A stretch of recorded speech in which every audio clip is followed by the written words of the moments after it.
Kali ini kita akan membahas tentang gangguan spektrum autistik.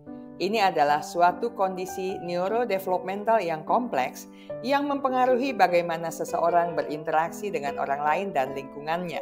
Spektrum dalam istilah ini mengacu pada variasi yang luas dalam tingkat keparahan gejala dan manifestasi individu. Individu dengan gangguan spektrum autistik seringkali mengalami dunia sosial dengan cara yang berbeda. Mereka mungkin kesulitan untuk memulai atau melanjutkan percakapan, seolah-olah ada tembok tak terlihat yang memisahkan mereka dari orang lain. Isyarat nonverbal yang mudah dipahami oleh kebanyakan orang, seperti ekspresi wajah atau bahasa tubuh, bisa menjadi teka-teki bagi mereka. Membangun persahabatan dan hubungan yang mendalam juga menjadi tantangan tersendiri. Selain itu, mereka sering memiliki pola perilaku, minat, atau aktivitas yang sangat spesifik dan berulang. Ini bisa berupa gerakan fisik yang berulang seperti mengayunkan anggota tubuh atau memutar benda, atau keharusan mengikuti rutinitas yang sama setiap hari. Minat mereka pun cenderung sangat fokus pada hal-hal tertentu, misalnya angka, warna, atau objek, dan mereka mungkin sulit untuk mengalihkan perhatian dari minat tersebut. Perkembangan sosial emosional pada individu dengan gangguan spektrum autistik juga seringkali berbeda. Mereka mungkin kesulitan untuk mengungkapkan perasaan mereka atau memahami perasaan orang lain. Ini membuat mereka sulit berempati atau membangun hubungan timbal balik yang sehat. Konsep seperti bermain pura-pura atau memahami pikiran dan perasaan orang lain bisa menjadi sangat sulit bagi mereka. Penyebab gangguan spektrum autistik masih menjadi misteri yang terus diteliti para ilmuwan. Meskipun belum ada jawaban yang pasti, penelitian menunjukkan bahwa gangguan ini kemungkinan besar disebabkan oleh kombinasi faktor genetik dan lingkungan. Faktor genetik memainkan peran yang sangat signifikan dengan beberapa gen yang telah diidentifikasi terkait dengan peningkatan risiko gangguan spektrum autistik. Selain faktor genetik, lingkungan juga dapat memainkan peran. Selama masa kehamilan, paparan zat tertentu atau kondisi kesehatan ibu dapat mempengaruhi perkembangan otak janin. Namun penting untuk diingat bahwa tidak semua kasus gangguan spektrum autistik disebabkan oleh faktor lingkungan. Interaksi kompleks antara gen dan lingkungan inilah yang membuat gangguan spektrum autistik menjadi kondisi yang sangat individual. Setiap individu dengan gangguan ini memiliki kombinasi unik dari faktor-faktor yang berkontribusi pada gejala yang mereka alami. Prevalensi atau jumlah kasus gangguan spektrum autistik ternyata tidak sama di setiap negara atau kelompok masyarakat. Di seluruh dunia, diperkirakan sekitar 1 dari 59 anak didiagnosis dengan gangguan spektrum autistik. Angka ini menunjukkan bahwa gangguan ini adalah kondisi yang cukup umum. Namun penting diingat bahwa ini hanyalah perkiraan global dan angka sebenarnya bisa berbeda-beda di setiap wilayah. Di Indonesia, data mengenai prevalensi gangguan spektrum autistik masih belum lengkap dan seringkali sulit dikumpulkan. Meskipun demikian, berbagai penelitian dan laporan menunjukkan bahwa jumlah anak dengan gangguan spektrum autistik di negara kita juga cukup signifikan. Beberapa faktor seperti peningkatan kesadaran akan gangguan spektrum autistik, perbaikan metode diagnosis, dan perubahan gaya hidup modern mungkin berkontribusi terhadap peningkatan jumlah kasus yang terdeteksi. Perbedaan gender ternyata juga mempengaruhi cara gangguan spektrum autistik muncul dan terdiagnosis. Secara umum, gangguan ini lebih sering ditemukan pada anak laki-laki dibandingkan perempuan. Hal ini membuat banyak orang berasumsi bahwa gangguan spektrum autistik adalah kondisi yang khusus laki-laki.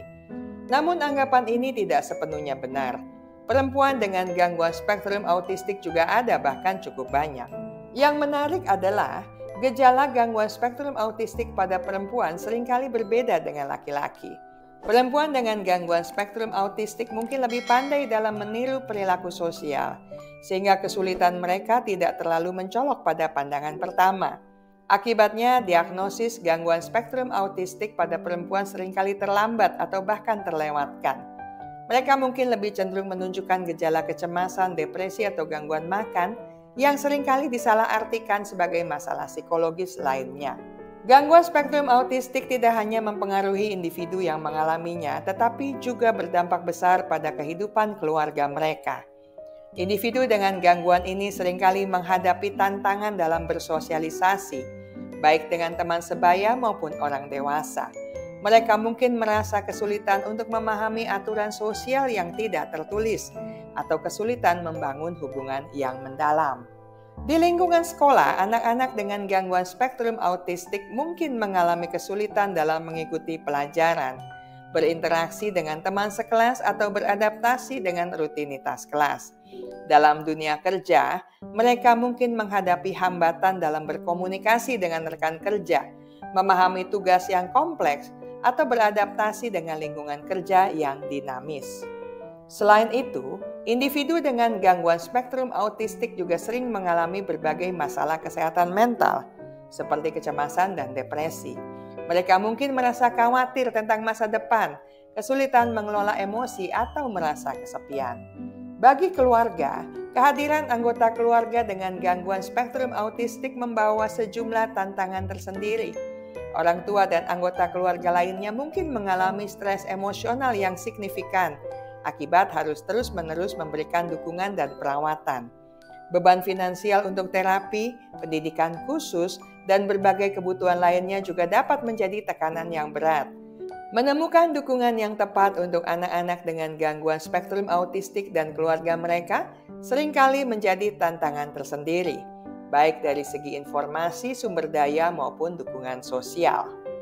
Penanggulangan gangguan spektrum autistik membutuhkan pendekatan yang komprehensif dan disesuaikan dengan kebutuhan unik setiap individu. Pendekatan ini melibatkan berbagai jenis terapi dan intervensi yang bekerja sama membantu individu dengan gangguan spektrum autistik mencapai potensi maksimal mereka. Terapi perilaku seperti terapi perilaku kognitif, applied behavior analysis, dan terapi permainan menjadi pilar utama dalam penanganan gangguan spektrum autistik. Terapi-terapi ini bertujuan untuk mengajarkan keterampilan sosial yang penting, seperti cara memulai percakapan, memahami isyarat nonverbal, dan berinteraksi dengan orang lain. Selain itu, terapi perilaku juga membantu meningkatkan perilaku adaptif dan mengurangi perilaku yang mengganggu. Terapi bicara sangat penting untuk membantu individu dengan gangguan spektrum autistik mengembangkan keterampilan bahasa yang lebih baik dalam berbicara, memahami bahasa, maupun berkomunikasi secara efektif. Terapi okupasi fokus pada pengembangan keterampilan sehari-hari yang diperlukan untuk hidup mandiri, seperti makan, berpakaian, dan menjaga kebersihan diri. Terapi ini juga dapat membantu meningkatkan fungsi kognitif, seperti perhatian, ingatan, dan pemecahan masalah. Dalam beberapa kasus, pengobatan medis juga diperlukan. Obat-obatan tertentu dapat membantu mengelola gejala penyerta gangguan spektrum autistik, seperti kecemasan, depresi, atau gangguan tidur. Pendidikan merupakan komponen penting lainnya dalam penanganan gangguan ini, memberikan informasi yang akurat dan terkini kepada individu dengan gangguan spektrum autistik, keluarga mereka, dan tenaga profesional sangat penting untuk meningkatkan pemahaman tentang kondisi ini dan mendukung mereka dalam menjalani kehidupan sehari-hari. Peran orang-orang di sekitar individu dengan gangguan spektrum autistik sangat krusial dalam mendukung pertumbuhan dan perkembangan mereka. Orang tua sebagai sosok yang paling dekat memiliki peran yang sangat penting dalam memberikan dukungan emosional yang stabil. Mereka seringkali menjadi pilar utama dalam membantu anak-anak dengan gangguan spektrum autistik mengatasi tantangan sehari-hari, seperti membantu mereka dalam rutinitas pagi, memberikan dukungan saat menghadapi kesulitan sosial, dan bekerja sama dengan tim profesional untuk merancang program intervensi yang efektif.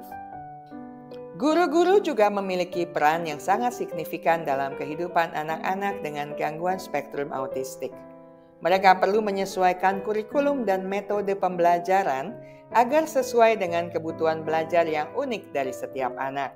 Selain itu, guru juga berperan sebagai pembimbing sosial dan emosional, membantu anak-anak berinteraksi dengan teman sebaya dan menciptakan lingkungan belajar yang inklusif.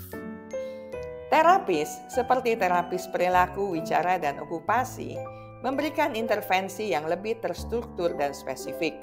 Mereka menggunakan berbagai teknik dan strategi untuk meningkatkan keterampilan sosial, komunikasi, dan perilaku adaptif anak-anak dengan gangguan spektrum autistik. Terapis juga bekerja sama dengan orang tua dan guru untuk memastikan bahwa intervensi yang diberikan konsisten dan efektif. Saya selesai sampai di sini. Kita akan bertemu lagi di minggu mendatang dengan topik menarik lainnya. Terima kasih untuk kesetiaan Anda bersama channel Bahas Psikologi. Ingat baik-baik, kesehatan mental Anda sangat berharga. Jagalah, pertahankanlah dengan sekuat tenaga.